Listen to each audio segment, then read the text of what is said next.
Hindi ho natin matatanggap na si Mama Mary ay iniakyat sa langit. So, magandang pag-usapan yan. Ang batikos nga po ng mga protestante, karaniwang sinasabi nila wala naman nakasulat sa Bible. Si Maria inakyat sa langit. O, tapos na daw ang boxing. Isa lang yung imbensyon ng simbahang Katolika, sabi naman ng ibang mga sekta.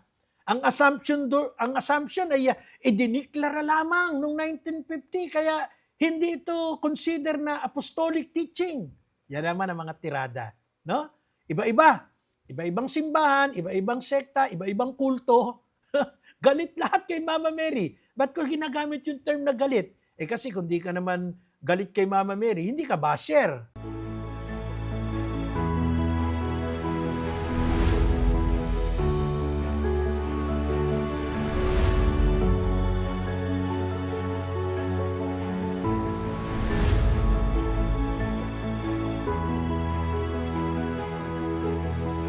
You're watching ETVN Philippines.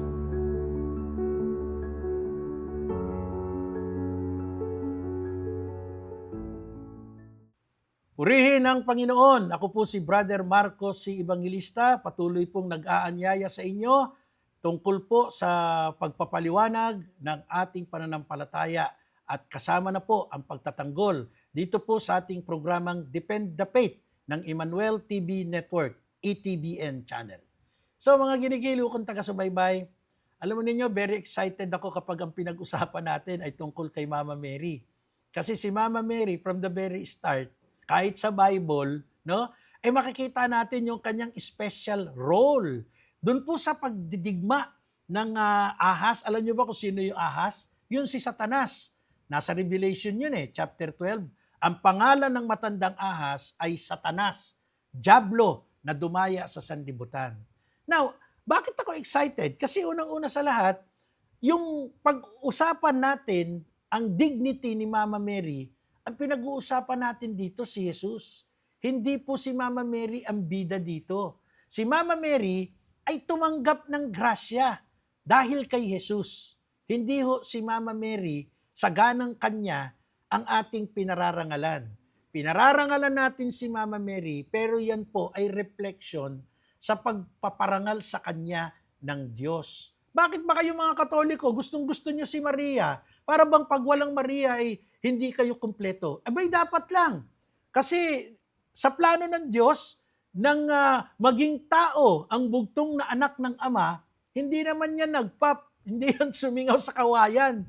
Ang ating Panginoong Jesucristo ay dumaan sa normal birth, dumaan sa sinapupunan ng babaeng pinagpala ng Diyos sa lahat na ang pangalan ay Maria. So mga ginigiliw kong taga-subaybay, ito ang isa sa pag-uusapan natin ngayon. Dahil ang ating mahal na ina sa kanyang karangalan ay iniakyat sa langit. Take note, hindi po umakyat sa langit.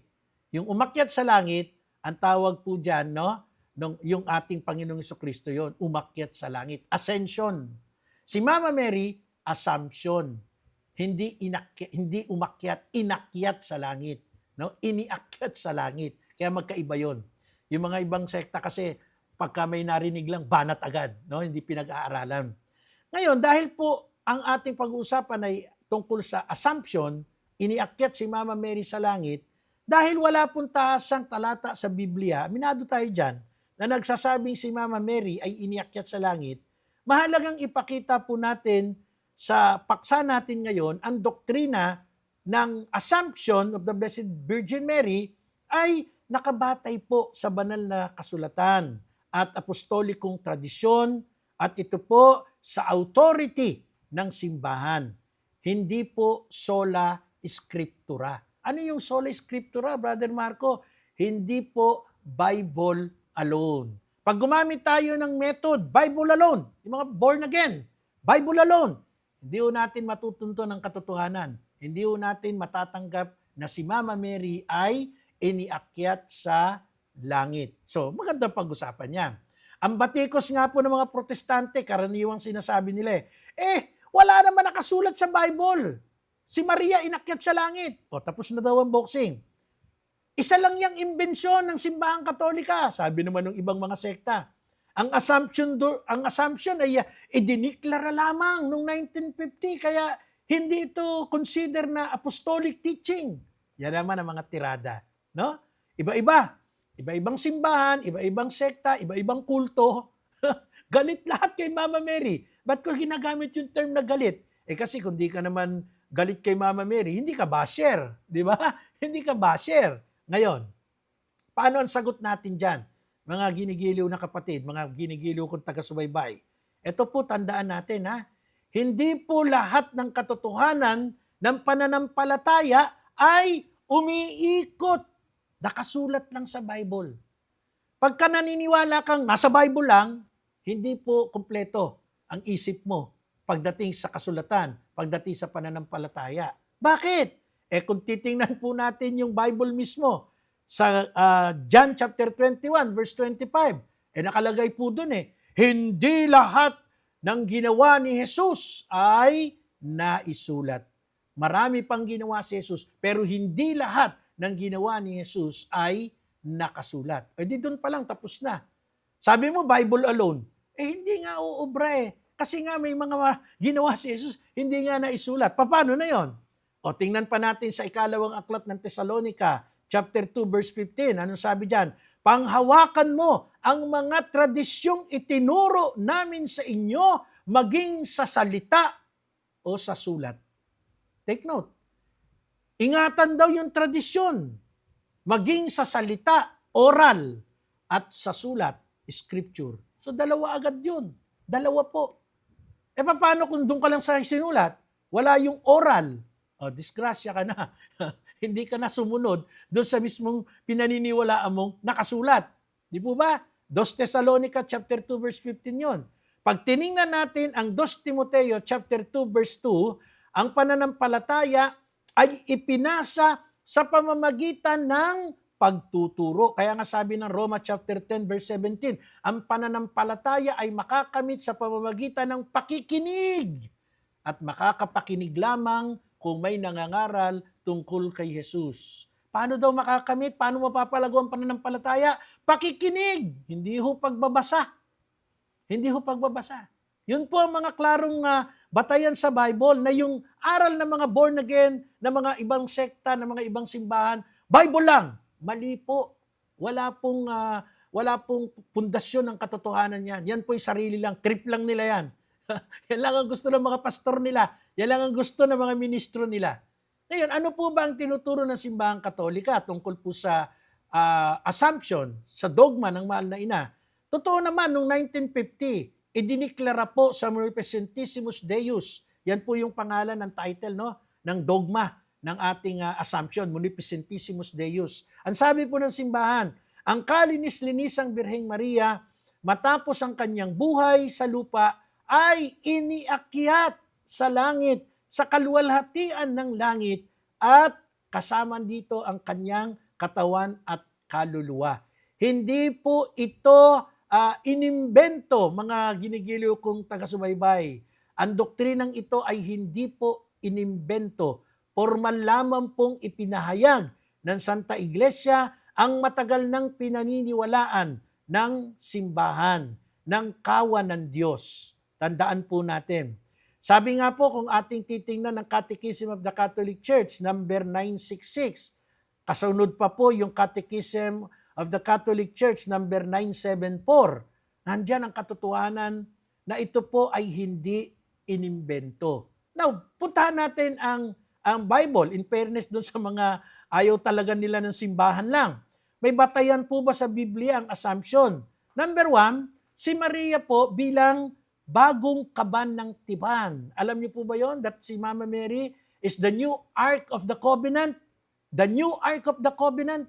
Sa mga protestante, pag hindi nagsuri, hindi po nila ito paniniwalaan. Hindi nila tatanggapin. Pero makikita natin yung pagkukumpara, yung analogy.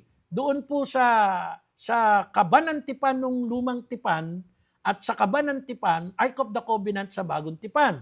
Ano yon? Ang lumang tipan po ay nagpakita ng kaban ng tipan na dinala po sa isang banal na lugar. Ngayon, Ang Birheng Maria po, kaya natin tinuturing na bagong kaban ng tipan or Ark of the Covenant sapagkat dinala niya sa kanyang sinapupunan ang mismong salita ng Diyos. Kung titingnan po natin ang comparison sa Gospel of St. Luke chapter 1 at sa ikalawang sulat ni Samuel chapter 6, ito po yung maraming pagkakatulad para ho mas maintindihan natin bakit si Mama Mary ay tinuturing nating the new Ark of the Covenant. Number 1, pag tiningnan natin sa 2 Samuel chapter 6 verse 11, mababanggit po dyan, yung kaban ng tipan ay 3 buwan na nanatili, nag-stay sa isang lugar. 3 buwan. Yan ay nasa 2 Samuel chapter 6 verse 11. Pag tiningnan natin ang Luke chapter 1 verse 56, makikita po natin doon ang mahal na ina, 3 buwan na nanatili sa isang lugar. So doon po sa 3 buwan, nakita agad natin na mayroong pagkakatulad. Okay, another one. Pareho pong may sumigaw o may sigaw ng kagalakan. Pag tiningnan natin ang 2 Samuel chapter 6 verse 5, maririnig natin doon o makikita, mababasa natin doon, sumigaw ng galak. Ha? Sumigaw ng galak ang tao para doon sa kaban ng tipan. And then pag tiningnan po natin ang Lucas chapter 1 verse 42, mababasa po natin doon, nagkaroon po ng pagsigaw ng kagalakan nung si Mama Mary po ay visitation sa kanyang pinsan na si Santa Elizabeth, yun pong nanay ni San Juan Bautista. Another one, pareho pong nagkaroon ng pagtalon ng kagalakan. Pag tiningnan natin ang 2 Samuel chapter 6 verse 16, at ikukumpara natin ang Lucas chapter 1 verse 44, pareho pong may nangyaring pagtalon ng kagalakan. Bakit? Talon ng kagalakan yung 2 Samuel chapter 6 verse 16 dahil sa kaban ng tipan, talon ng kagalakan yung Lucas 1:44 dahil sa kaban ng bagong tipan, ang ating mahal na inang si Maria. Ipinapakita nito na si Maria tunay na bagong Ark of the Covenant. Kaya si Mama Mary po, related ito doon sa kanyang assumption. Bakit siya iniakyat sa langit? Ngayon, Brother Marco, meron bang malinaw na mga pamantayan tayo dyan? Meron po, kung atin lamang susuriin. Sabi nga po ng Apocalypse or Revelation, Apocalypse or Pahayag, Revelation sa English, chapter 11 verse 19. At nabuksan ang templo ng Diyos sa langit at nakita ang kaban ng tipan sa loob nito. Pagkatapos ay kumidlat, dumagundong, kumulog, lumindol at umulan ng yelo. Saan daw po nakita yung kaban ng tipan?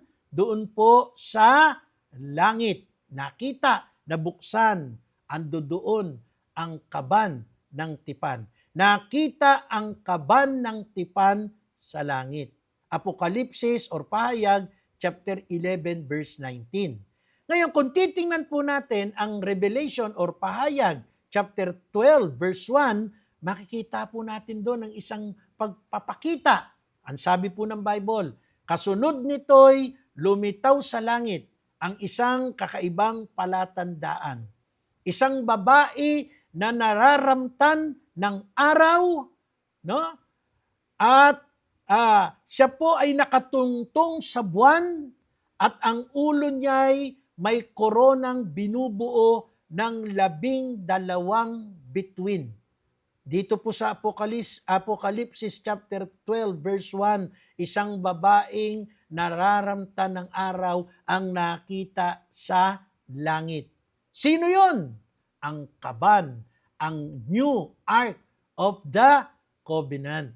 Kaya po mga ginigilo kong taga-subaybay, marami pong mga ama ng simbahan, mga scholar ng simbahan, nakikita po na ang babaeng ito ang sumasagisag sa Israel, sumasagisag sa simbahan, at higit sa lahat, sumasagisag at nagpapakilala sa Birheng Maria, ang ina ng ating Panginoong Jesus.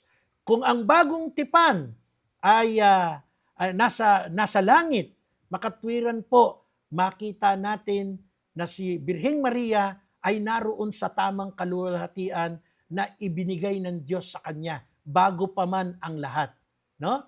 Yung assumption of the Blessed Virgin Mary, ito po ay reward ng mahal na ina sa kanyang plan of salvation ng Diyos upang tayong lahat ay maligtas. Sabi nga po ng Awit chapter 132 verse 8, sa iyong tahanan, Yahweh, pumasok ka kasama ang kabang sagisag ng kapangyarihan. Brother Marco, bakit pa kabanantipan si Mama Mary? Bakit ba New Ark of the Covenant? Kasi po yung tiyan niya, doon po nanirahan ang Panginoong Jesus. Yung kabanantipan ng matandang tipan, ng lumang tipan, nandun po yung Ten Commandments, no?